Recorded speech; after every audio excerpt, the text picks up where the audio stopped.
Hello guys, welcome to my YouTube channel. चलिए आज के एसएससी सीजीएल के थर्ड शिफ्ट के जो क्वेश्चन जीके जीएस से पूछे गए थे और करंट अफेयर से पूछे गए थे उनकी यहाँ पर चर्चा कर लेते हैं। और ध्यान से सुनिएगा, हम जिस भी क्वेश्चन की आपको एनालिसिस करा रहे हैं उस क्वेश्चन से रिलेटेड और क्या बन सकते हैं वो डिटेल भी हम चर्चा कर रहे हैं। तो पूरा वीडियो ध्यान से देखिए और अपने सभी ग्रुप में शेयर अवश्य करें। आप जितना ही शेयर करेंगे उतने ही बेहतरीन कंटेंट हम आपको देंगे। तो ध्यान से सुनिए। पूछा ये गया था कि भारत के मई 2022 में भारत के 25वें मुख्य चुनाव आयुक्त कौन बने हैं, ये आपका प्रश्न पूछा गया है और यहाँ पर लिखा भी गया है। ठीक है, तो ये बने हैं, ध्यान से देखिए, आपको ये फिगर दिख रहा है, इनका नाम है राजीव कुमार। क्या नाम है भाई? राजीव कुमार बने हैं। किसकी जगह लिए हैं? सुशील चंद्रा। इसके पहले मुख्य चुनाव आयुक्त सुशील चंद्रा थे। बात करें मुख्य चुनाव आयुक्त की नियुक्ति कौन करता है, तो इनकी नियुक्ति जो है राष्ट्रपति करता है। ठीक है, राष्ट्रपति। ठीक है, लेकिन कौन घोषणा करता है कि ये जो मुख्य चुनाव आयुक्त बनेंगे? केंद्रीय कानून मंत्री। देखिए इस समय किरण रिजिजू हैं। पिछले दिनों राजीव कुमार को मुख्य चुनाव आयोग के रूप में नियुक्त करने की घोषणा की थी। बात समझ में आ रही है? इसी के राजीव कुमार ने सुशील चंद्रा की जगह ली है। इनका कार्यकाल 6 वर्ष होता है या 65 वर्ष अधिकतम होता है, जो भी पहले पूरा हो जाए। भारत के पहले मुख्य चुनाव आयुक्त तो कौन थे भाई? सुकुमार सेन थे। तो इतनी बातें आप ध्यान करते हुए चलिए अगले प्रश्न की बात कर लेते हैं।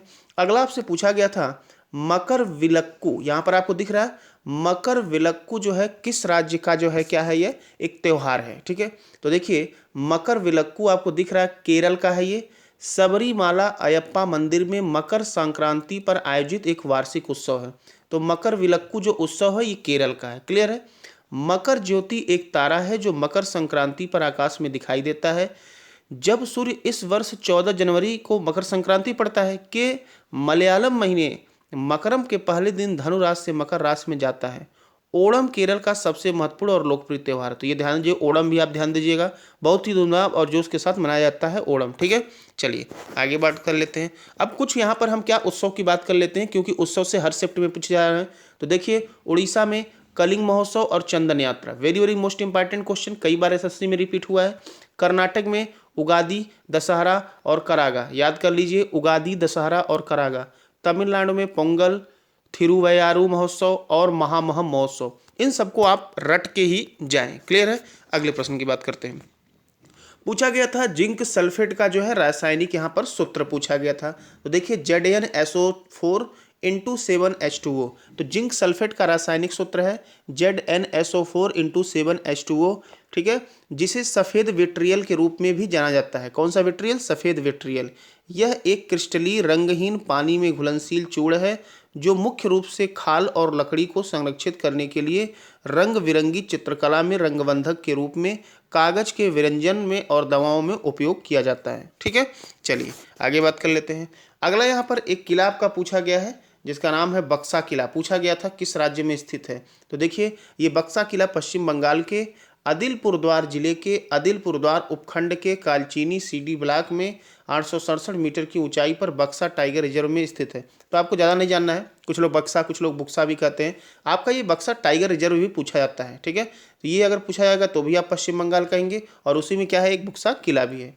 निकटतम शहर अलीपुरद्वार है। ठीक है, किले का उपयोग भूटानी राजा द्वारा, जो भूटानी के राजा थे, तिब्बत और भारत के बीच सीमा के खंड को सुरक्षित करने के लिए किया गया था, जो भूटान से होकर गुजरता था।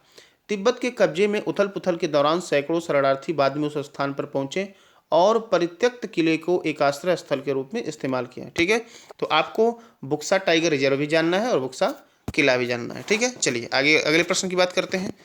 अगला प्रश्न देखिए। अगला प्रश्न ये पूछा गया था कि कृषि और पशुपालन संगठन जो है किस अनुच्छेद में है, ये प्रश्न पूछा गया था। तो देखिए अनुच्छेद नंबर 48 में है। ठीक है, 48 में और क्या है, और गायों, बछड़ों और अन्य दुधारू और सूखे मवेशियों के वध पर रोक लगाने और उनकी नस्ल में सुधार करने के लिए है। अनुच्छेद 48(1) जो है, इसको भी ध्यान दीजिएगा, पर्यावरण की सुरक्षा और सुधार और वन्य जीवों की सुरक्षा है। तो ये जो है अनुच्छेद 36 से जो है 51 तक जो आपका DPSP है उसी का जो है ये क्या है, भाग है। चलिए आगे बात कर लेते हैं। अगला प्रश्न क्या पूछा गया है?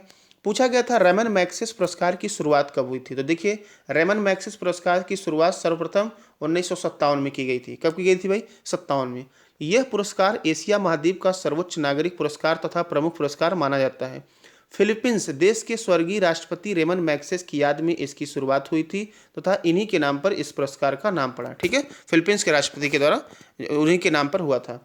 रेमन मैग्सेस पुरस्कार को, ये सब पॉइंट आप डिटेल याद करते हो चलिए, अगले शिफ्ट में आपको पक्का पूछा जाएगा।